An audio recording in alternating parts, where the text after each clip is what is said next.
The night before my wedding, I discovered my fiancée was living a double life, and the truth nearly destroyed me. That's not an exaggeration. I wish it was. Emily and I had been together for 4 years. She was charming, sweet, and the kind of woman my mom prayed I'd end up with. Our wedding was set for the following day. My suit was pressed, the rings were ready, and the reception hall was already decorated. Everything should have been perfect. But around 10 p.m., while Emily was at her bridal suite with her bridesmaids, I stayed at my apartment to relax before the big day. That's when my best man, Ryan, showed up at my door looking pale, almost sick. He told me he had something I needed to see. At first, I thought it was just a bad joke or cold feet talk. But when he pulled out his phone, my heart nearly stopped. It was a video. Emily, my bride-to-be. She wasn't alone. She was kissing another man, passionately, like she had known him forever. And it wasn't some old clip, it was from that same night. The timestamp didn't lie. I felt my chest tighten. My hands shook so badly I almost dropped Ryan's phone. The woman I thought I knew, the woman I was going to marry in less than 12 hours, was with someone else behind my back. And trust me, what I found out next made that video look like nothing. Right pointing finger emoji, subscribe and write in the comments what you would do if you were in my place. I couldn't breathe. My wedding was tomorrow, and the love of my life was wrapped up in another man's arms that very same evening. My first instinct was denial. Maybe it was some old flame, maybe the video was doctored. But Ryan swore he saw it himself. He told me he had been out for a late drink when he spotted Emily sneaking into a hotel bar with the guy. Out of curiosity, and probably suspicion, he followed. That's when he caught the two of them together, recorded it, and rushed straight to me. I didn't know what to say. Anger, heartbreak, confusion, they all collided inside me at once. I wanted to storm over to her bridal suite right then and there, but Ryan stopped me. He said, "Man, you need to think. If you go now, you'll blow everything up before you know the whole story." The whole story. That phrase stuck with me. What else could there be? Betrayal was betrayal, wasn't it? But Ryan looked dead serious, like he knew more than he was letting on. Finally, after a long silence, he confessed, this wasn't the first time. My knees went weak. Apparently, Emily had been meeting this guy for months. Ryan hadn't told me before because he wanted proof. That night, he finally had it. And the worst part? The man in the video wasn't just some stranger. He was someone I actually knew. Someone I trusted. When Ryan finally told me who the man was, I felt like the ground had been ripped from under me.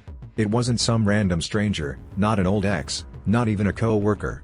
It was my own older brother, Mark. I laughed at first, because it sounded insane. My brother? The guy who stood by me my whole life, the one who promised to be there at the altar as a groomsman tomorrow? No way. But Ryan's face was stone cold. He showed me a clearer part of the video. And there he was, Mark. His hand on Emily's waist, kissing her like she belonged to him. My stomach turned violently. I nearly threw up right there in my living room. A million questions ran through my head. How long had this been going on? Did my family know? Did Emily ever really love me, or was this some sick game? Ryan put a hand on my shoulder, trying to steady me. He told me he suspected something months ago when he saw Mark and Emily talking too closely at a family barbecue. He brushed it off then, thinking it was innocent. But he couldn't shake the feeling, and tonight his suspicions were confirmed. The rage I felt in that moment. I can't even put it into words. It wasn't just Emily who betrayed me, it was my own brother. My blood. Someone I trusted more than anyone else. And here's the kicker, the betrayal went even deeper than I thought. I couldn't sit still. My whole body was trembling, adrenaline flooding through me. I wanted to punch a wall, scream, call my parents, call her, call him. But Ryan told me to slow down, to think before I burned the entire world down in one night. So instead, I demanded answers. I needed to know why. Why would my brother, of all people, do this to me? Why would Emily throw away everything we had built? Ryan sighed heavily, then admitted he overheard them talking earlier in the evening. He said the part that scared him the most wasn't the kiss, it was the words Emily whispered afterward. According to Ryan, she told Mark, "Tomorrow changes everything. By this time tomorrow, he'll be out of our way for good." Those words echoed in my skull like a gunshot. Out of our way for good? Were they planning something? Was this more than just cheating? For the first time, a horrible thought crossed my mind, was I walking into some kind of trap? I remembered moments that seemed strange at the time. Emily pushing for us to merge finances early, her insisting Mark should help with the wedding planning, the way the two of them sometimes exchanged glances that felt off. I had brushed it all aside, chalking it up to stress. Now, with everything laid bare, I realized I might have been blind to something much bigger. And what I uncovered next proved this wasn't just an affair, it was a full-blown betrayal with a sinister plan behind it. I couldn't believe what Ryan was telling me. According to what he overheard, Emily and Mark weren't just having an affair, they were plotting something that made my stomach twist in knots. They had been manipulating me for months, slowly gaining my trust while quietly setting things in motion to take control of everything I had worked for. I remembered the promotion I had been counting on at work, the bonus I was supposed to get, and even the savings account I had shared with Emily. Little things started to click. How she had subtly redirected conversations about money, suggested I invest in certain safe projects that ended up benefiting her side of the family, and constantly encouraged me to rely on Mark for advice. It all made sense now, but it was devastating. I felt like I was drowning in betrayal. The woman I was about to marry and my own brother had been quietly building a web around me. And it wasn't just about love or lust, it was about control, manipulation, and greed. I had to act fast. I couldn't let tomorrow's wedding happen without confronting them. But what could I do with only hours left? I couldn't alert our families yet, they trusted both of them blindly, and I couldn't risk them becoming collateral damage. I had to think, plan, and expose the truth without giving Emily and Mark a chance to cover their tracks. As I paced the room, my mind racing, I realized there was only one way to handle this. I needed proof. Solid evidence. Something undeniable that would make everyone see the truth without question. And then I remembered, Ryan had captured more than just the kissing video. I knew I had to act fast. Time was slipping away, and by tomorrow morning, everything would look normal. Everyone would think Emily was still the perfect fiancée, my brother still my trusted family, and I'd be walking straight into betrayal. Ryan and I devised a plan. He had captured multiple videos, not just the kiss. Some were recordings of secret meetings, whispered conversations, even messages that proved their manipulation. But we needed more. I wanted irrefutable proof, something that would leave no doubt in anyone's mind. I started scrolling through Emily's phone, careful to avoid leaving a trace. At first, it was chaos, hundreds of messages, photos, and emails. But then I found a folder she had hidden, labeled Project Tomorrow. My hands shook as I opened it. Inside were documents detailing her plans to take control of our shared accounts, letters to influential people at my workplace, even schedules showing when she and Mark would make their moves.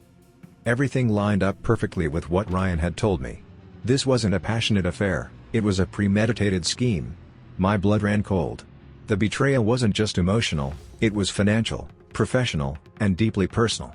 They had thought they could outsmart me, but I finally had the evidence to turn the tables. I sat back for a moment, trying to process it all. My heart ached with grief and rage, but there was also a flicker of clarity.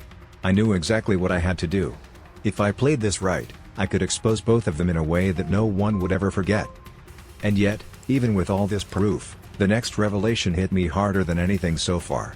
Just when I thought I had seen the full extent of their betrayal, I stumbled across something that made my head spin. In Emily's hidden folder, there was a series of messages between her and Mark detailing their intention to publicly humiliate me at the wedding. It wasn't just about stealing money or sabotaging my career, they wanted the entire family and all our friends to witness my downfall in the most dramatic way possible. According to the messages, their plan was to expose my failings during the ceremony, blame me for imagined mistakes, and present themselves as the victims of a supposedly controlling, unworthy fiancé.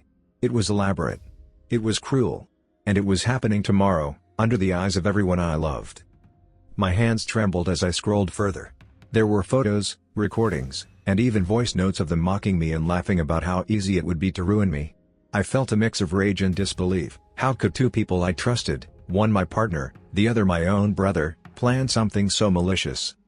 I realized then that simply confronting them would never be enough. They had orchestrated everything meticulously, anticipating every reaction. I had to be smarter, faster, and more strategic than they could imagine. I needed a plan that would turn their scheme back on them, something that would protect me, expose their betrayal, and ensure no one could ever question the truth. And in that moment, a single thought solidified in my mind: if I didn't act, tomorrow would be the day my life was ruined. But I wasn't going down without a fight. The next few hours would define everything: my reputation, my family, and the person I was becoming in the face of ultimate betrayal.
The room was chaotic, but not in the way Emily and Mark expected.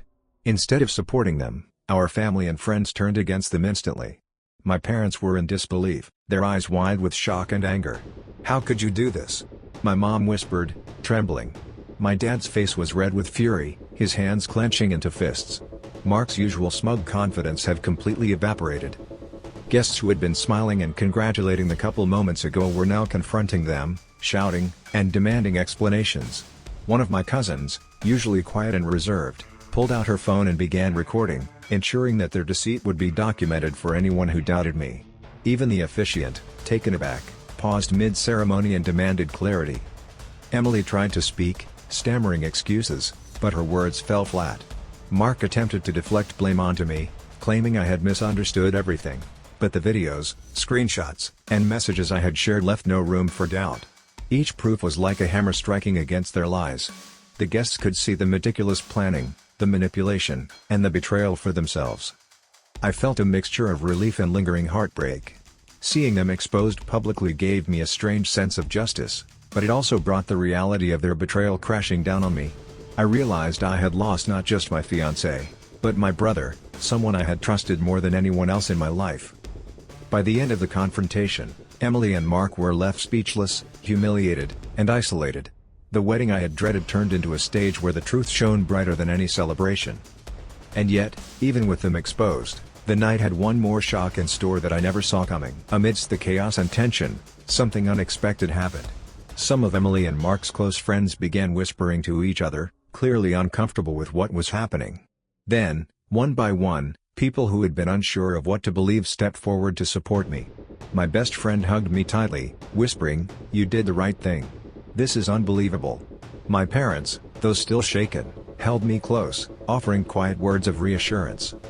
But the biggest shock came from a guest I hadn't anticipated, my fiancé's maid of honor.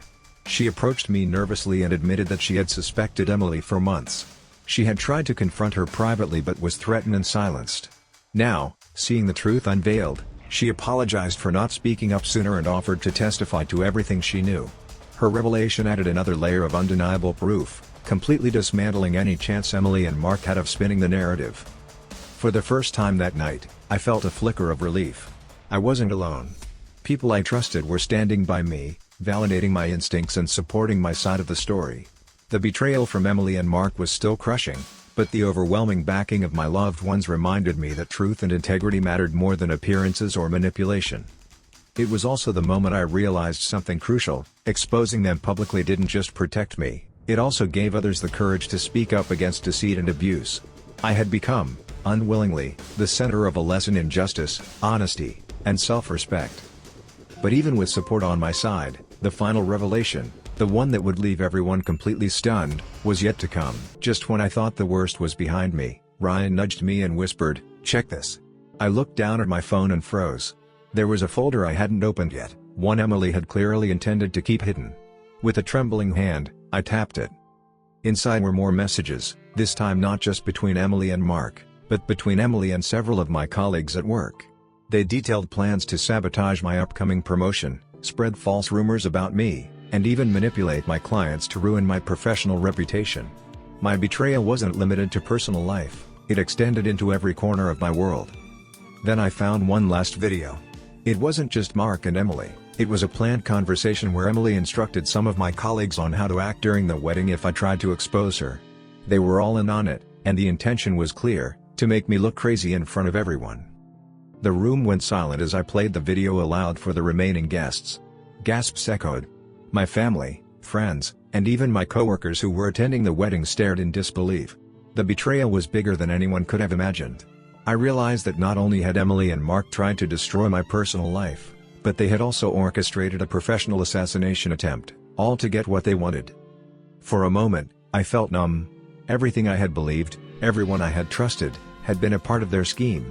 But then, in that silence, I understood something important: the more calculated their betrayal, the stronger I had to be. And in that instant, I knew I would never let anyone control or deceive me like that again. Emily and Mark were completely exposed now, their faces pale and terrified. For the first time, they realized the full extent of their actions, not just the affair, but the elaborate manipulation, the financial deceit, and the professional sabotage. They had counted on charm and secrecy, but none of it mattered anymore. Guests whispered, some shaking their heads in disbelief, others openly confronting them.